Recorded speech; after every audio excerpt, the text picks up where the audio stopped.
This is CJSW's Municipal election coverage, your audio guide to Calgary's 2025 election. This series gives you interviews with candidates running for office, exploring the people, policies, and issues that will shape Calgary's future. We're broadcasting from CJSW 90.9 FM, located at the University of Calgary, on the traditional territories of the people of the Treaty 7 region in southern Alberta. Before we begin, we would like to remind listeners that the views expressed in this podcast are those of the candidates and the interview subjects, and not those of CJSW or its staff. Bordered by 14th Street Southwest to the east and Tsuut'ina Nation to the west, Ward 13 is a growing wedge of the city. Defined by established suburbs, new communities, and access to nature, this ward is home to some of Calgary's most sought-after family neighbourhoods. A diverse mix of schools, shopping centres, and parks are all connected by key arteries like Stoney Trail and Calgary's South LRT line. The communities included in Ward 13 are Alpine Park, Belmont, Bridlewood, Canyon Meadows, Evergreen, Millrise, Pine Creek, Shawnee Slopes, Shawnessy, Silverado, Somerset, Woodbine, Woodlands, and Yorkville.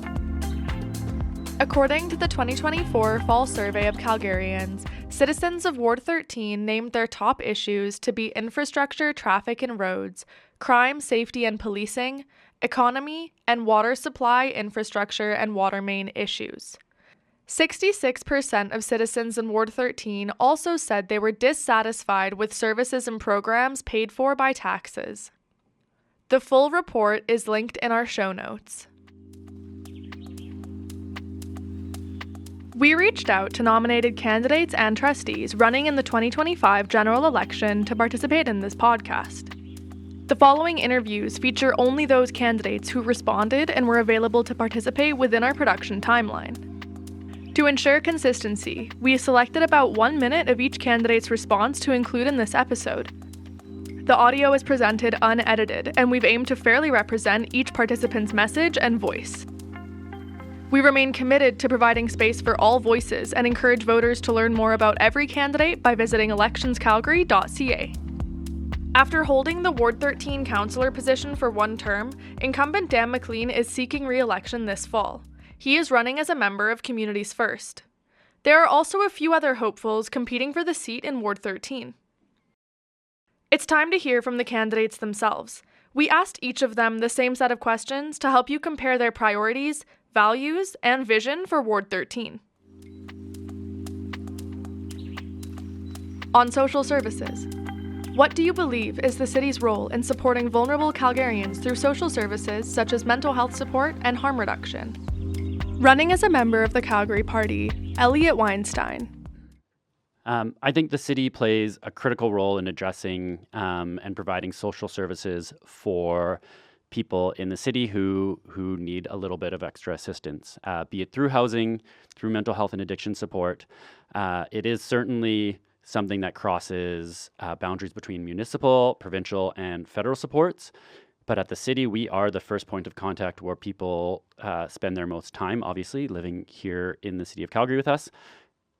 And so it's critical that we do what we can to support the people who need that assistance through a housing first policy that we've developed with with the Calgary Party and my teammates on the Calgary Party, and ensuring that we have additional wraparound supports through mental health and addiction supports, legal supports, and policing supports.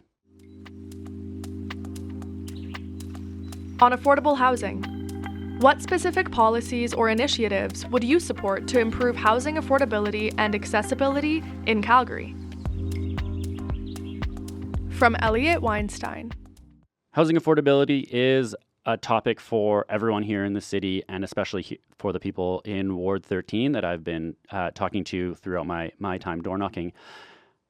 Myself and my peers on the Calgary Party have developed a housing first policy where, talking about housing and trying to address housing issues is going to be our first priority on council, and mine as well, obviously.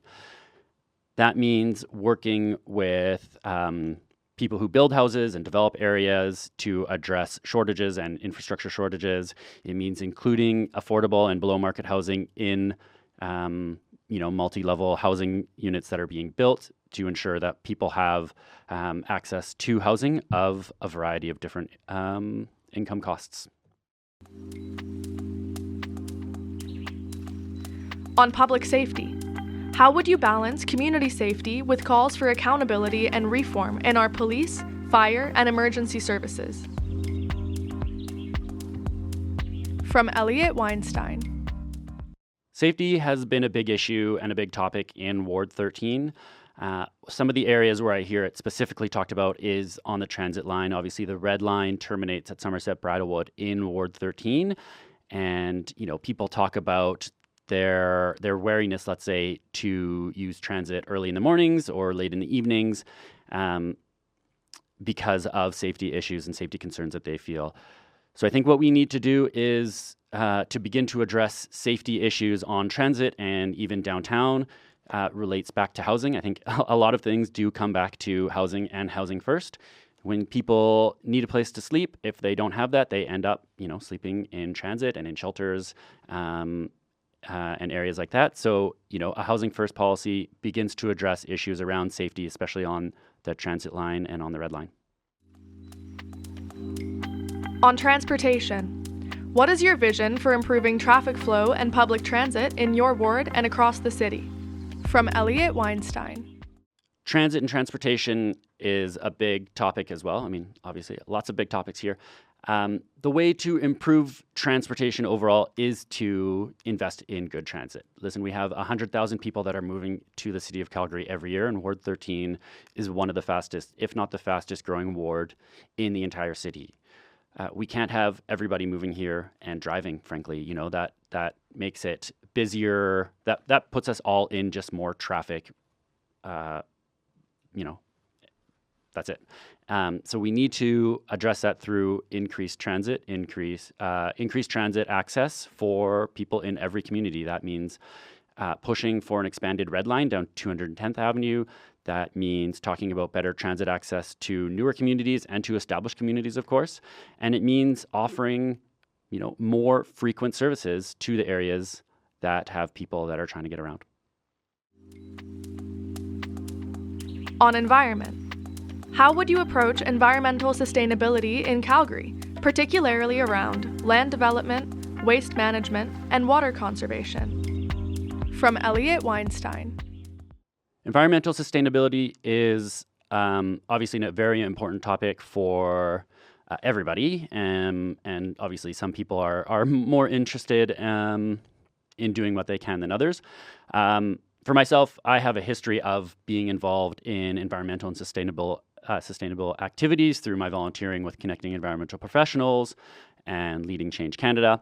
I think as a city and in Ward 13, we're not really affected by flooding, by hail issues that are kind of like more specific to other areas of the ward. But, in Ward 13, we do want to talk about transit and transportation. We do want to talk about access to solar for our housing and how we can kind of address sustainable and environmental issues on the local level. But really, from my perspective and Ward 13's perspective, it's about transit, getting around the city, ensuring that people are doing what they can to minimize their impact in the city. On community, in what ways do you try to give back to your community? From Elliot Weinstein. Community has always been a focal point of my life personally and professionally. I volunteered on a number of local and national boards, and that kind of drove my interest in public service and in community service.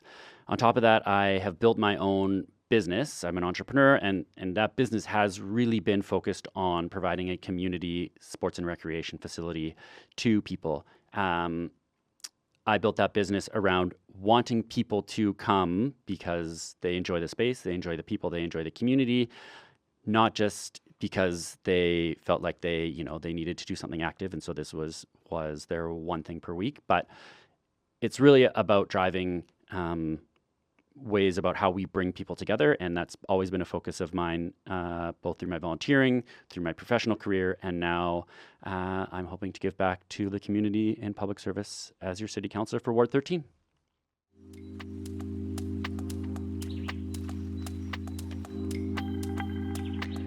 on arts and culture. How will you support local arts and culture as a part of Calgary's identity? From Elliot Weinstein. Arts and culture is so important to the city as a whole, to Ward 13, to me and my family as well.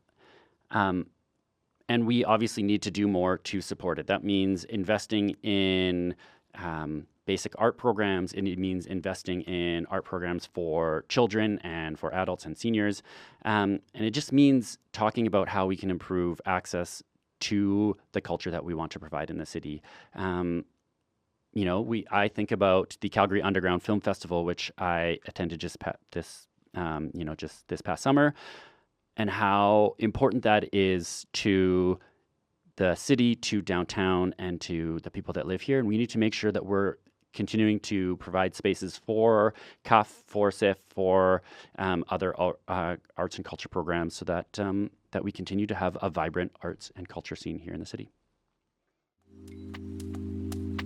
On education. While education is largely a provincial responsibility, how do you see the city collaborating with school boards to support accessible and quality education in your ward? From Elliot Weinstein. Education, like you said in the question, is largely a provincial issue, but it does fall to the city and city council to work with our provincial counterparts to address a lack of education access. So especially down in Ward 13 and in a lot of the newer communities, we can take Alpine Park, for example. The people that are starting to move there and live there now have to transit or drive or, get to elementary, junior, and senior high school for, it takes up to 30 minutes for them to get to their school. And I think our job as city councillors is to work with the provincial government, but really push for better access and better, building more schools, in areas that are developing and growing, because, we don't want our kids, my kids as well, like yours, to have to transit for, up to 30 minutes just to get to a day of school. And then, of course, they have to make their way home. We note that Indigenous groups have their own bodies of governance, but as we are on shared land, we dedicated a question to decolonization. What is your understanding of Calgary's responsibilities under the Truth and Reconciliation Calls to Action? From Elliot Weinstein.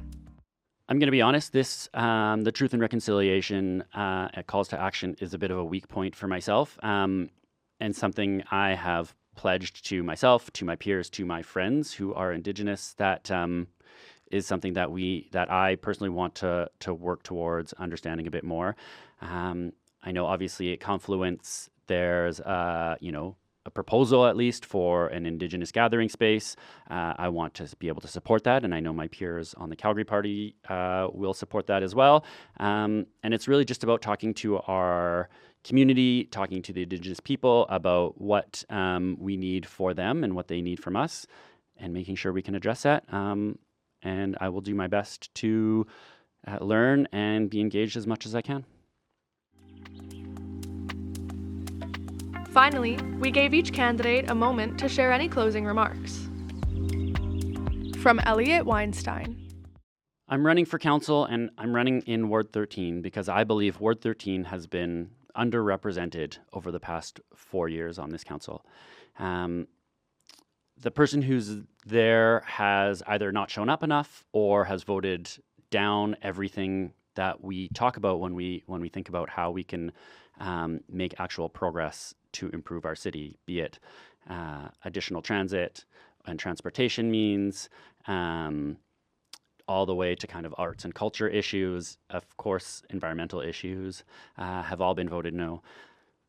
It's time for representation for somebody who wants to work with the community, the people who live in Ward 13, the communities of Ward 13, who wants to work with his peers on council and actually can work with his peers on council.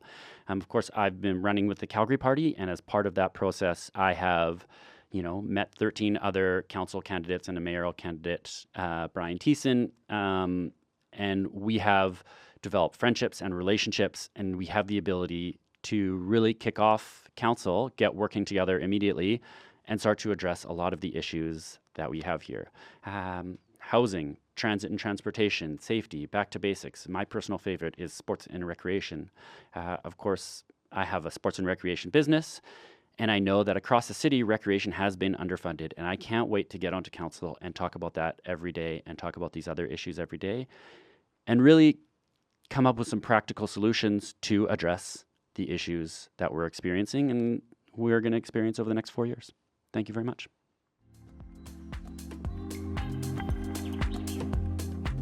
That wraps up our conversations with your ward candidates. We hope their insights help you feel more informed heading into the 2025 general election. Now, we're shifting our focus to another important group of elected officials, school board trustees. Trustees play a critical role in shaping the direction of public education. They're responsible for setting priorities, approving budgets, and making decisions that impact students, families, and communities across their school jurisdictions. While their work often happens behind the scenes, it has a direct effect on the quality of education in Calgary. Just like councillors, trustees are elected during the municipal election. To find out which board you vote for, whether it's the Calgary Board of Education, Calgary Catholic School District, or another publicly funded board, you can visit electionscalgary.ca and use the Where Do I Vote tool. We reached out to all nominated trustee candidates running in this ward, inviting them to participate in this podcast. The interviews you're about to hear include only those candidates who responded and were available within our production timeline. To keep things fair and concise, we've selected about 1 minute from each candidate's response. The audio is presented unedited, and we've done our best to ensure every participant's voice is clearly and accurately represented. Let's now hear from the trustee candidates running in this ward. What are your top 3 priorities for Calgary schools, and how do you plan to address them during your term? Running as a public school board trustee candidate, Nancy Close. I actually have 5, and it's important to do all 5. Public education, I'm very passionate about, and of course, student success equals community success. So I'm hoping that every trustee candidate will talk about the need for building schools where they are most needed and improved funding to ensure student success in a growing city. But we also need better transportation options so our students get to class safely and quickly, and greater inclusion so that every student and family is welcome. And also what's important to me is that representation part of being a trustee, so meaningful engagement so that people feel heard and represented. Running as a candidate in the Calgary Catholic School District for wards 13 and 14, we have Steve Chapman. Trustees are elected to be the voice of constituents, much like a city council. And that requires communication. That requires feedback. That requires a lot more dialogue between a school trustee and the people in the ward, which is not happening at this moment. So that's probably number 1. And I'll be doing that through townhouses. I'll be doing that through door knocking. I've worked on 40 campaigns over the last 25 years. I've door knocked 200,000 doors. I'm used to it. So I'm used to talking with people. Second one right now is we have inconsistent funding. We need to work with the province in terms of ensuring that the money that is due to the education system is available quickly, not necessarily waiting until September the 29th, which is the enrollment date. But let's make sure we have that funds available for teaching staff. And now we get into what's going to work for the kids. What kind of class sizes are we dealing with? What kind of resources do teachers have to deal with a fairly diverse group of students? Running in the Calgary Catholic School District for wards 13 and 14, Kimberly Metcalf. Probably my biggest concern, because I'm running for the Catholic School Board trustee, is making sure that our schools stay authentically Catholic. That means we should follow the teachings of the Catholic Church primarily and not water down our faith. Another issue that I'm concerned about is bullying, and I would like to address that by making sure that our children feel safe, hopefully that they have someone that they can go to at the school to make them safe. I would like to probably make sure that every student can have a champion, that whether it be some school employee that they feel safe to talk to about any concerns that they may happen. It doesn't necessarily have to be a teacher. It could be a librarian, secretary, janitor, but I think having every student have someone that they feel comfortable talking to will make them feel safe. How will you ensure equitable access to quality education for students across all communities, including those from marginalized or underserved backgrounds? From Nancy Close. Equity is hugely important, and I think I have to describe it first before answering that question. It is always about resources and allocating resources so that there's a fairness for outcomes, but it's not always about just the resources. Because I think kids, when they come to school, they have to feel like they belong and they have to feel represented. And when they're engaged in their learning and they have a voice in that learning, we know that they're going to be more successful. So equitable access for all students, whether marginalized or not, is about having the supports and services and relationships so that they can meet the outcomes just like everybody else. From Steve Chapman. I'm not quite sure if that's necessarily an issue. I mean, right now we have funding available for every student. It's the same funding. So every student, the money follows the child into whatever school system is available. Schools are typically well funded in terms of construction. Premier Smith has come out and said that building new schools is going to be a priority to match with Calgary's growing size. I don't know of any evidence that says there are some groups that are under-marginalized that don't have access to the same educational basis that everybody else does. So I'm not quite sure what the question means. I think the system already does that and does it fairly well.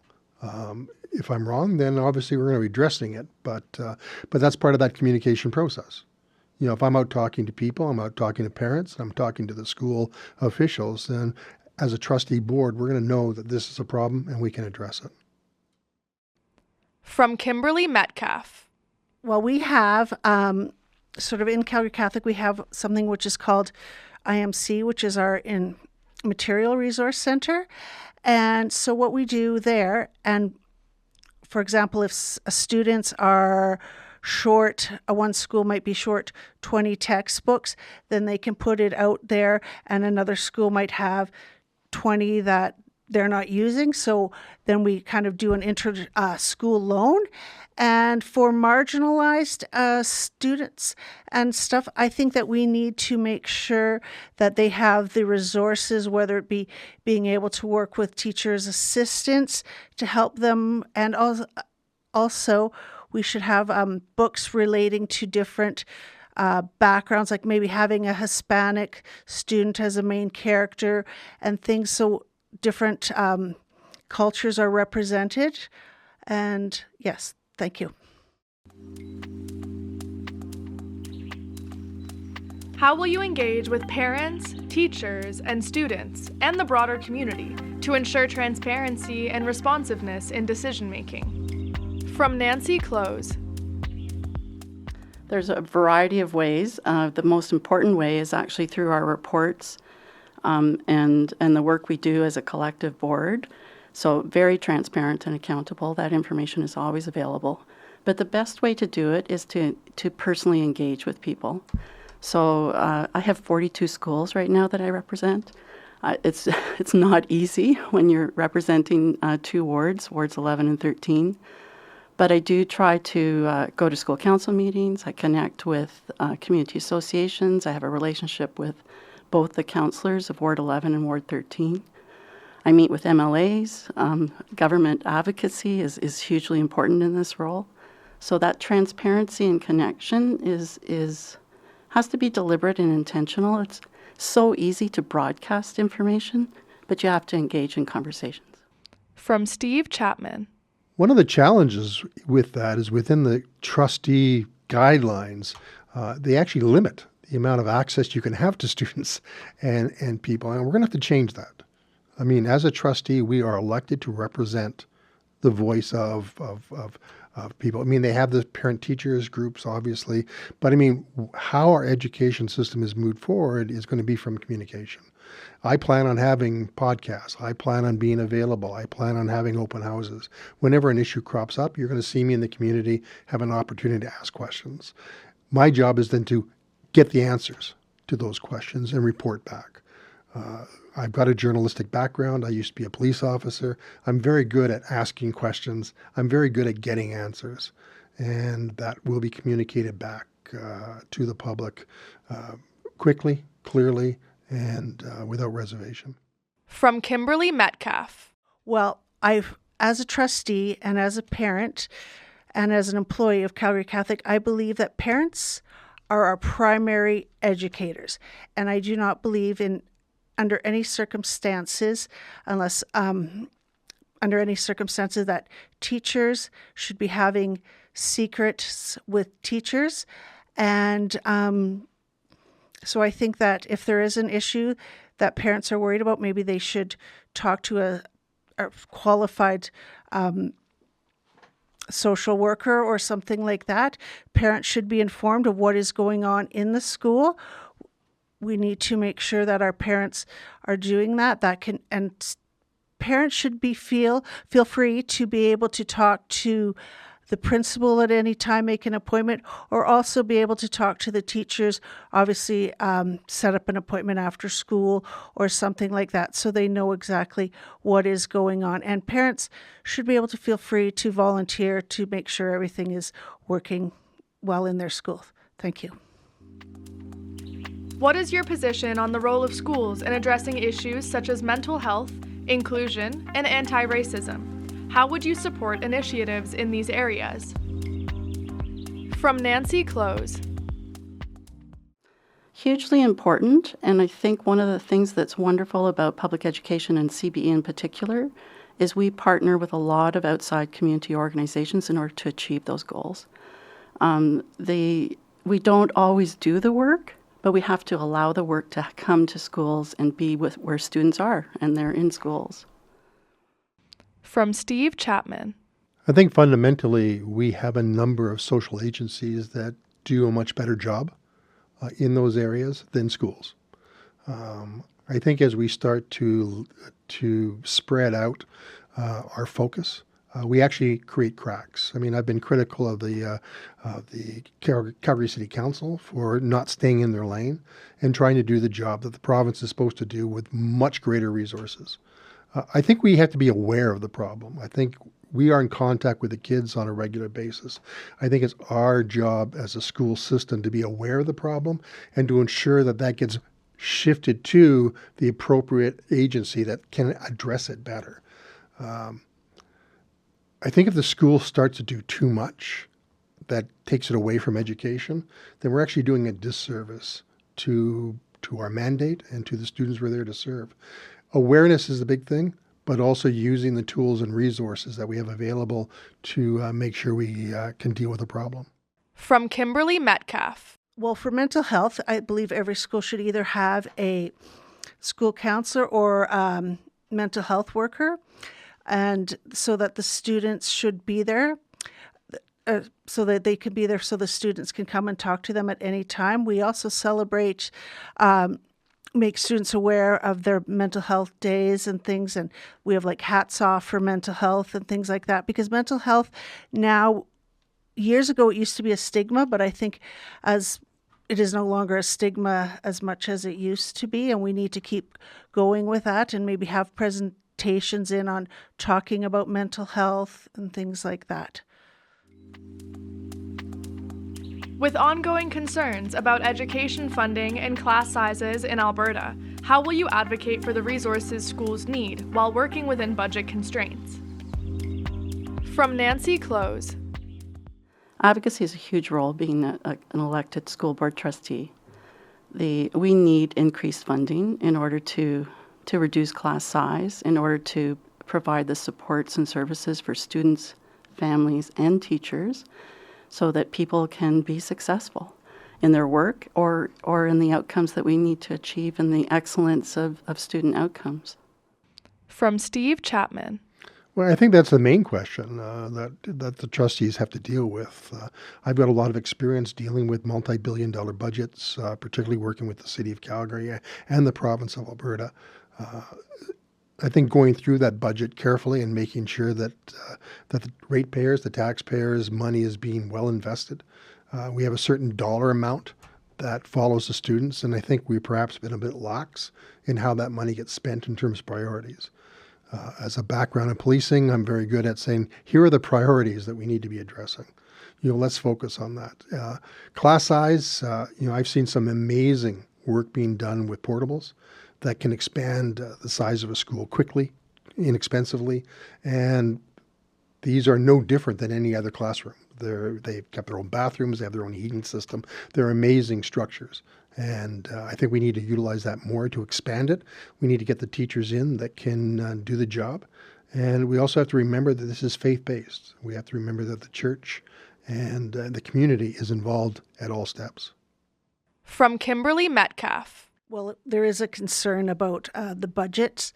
Many schools are falling, their expenditures are greater than what the government has allowed us for spending. I think sometimes that we need to work on having like a teacher's educational assistant, they make significantly less than a teacher, and if they can be pulled out to work with some of our students that are struggling, that helps quite a bit. And we also have different ways, like we have schools often raise their own sort of funding, which does help sometimes with the funding, but we also need to get together, I believe, as all of the school boards need to get together and to lobby the government. And as a united front, maybe we can lobby them to increase education funding. Is there anything else you want people to know? From Nancy Close.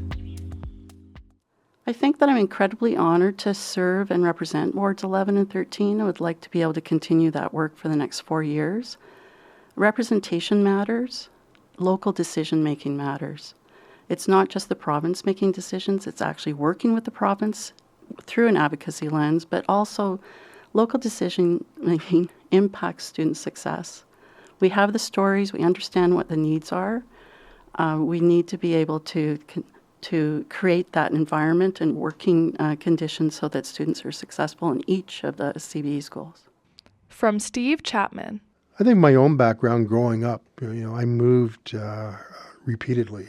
I moved, by the time I hit high school, I'd already been at 13 different schools in 7 different cities across Canada. And part of the way to adjust to that has been connecting to the church, connecting to faith. And that is the huge advantage that the Catholic system brings to the equation.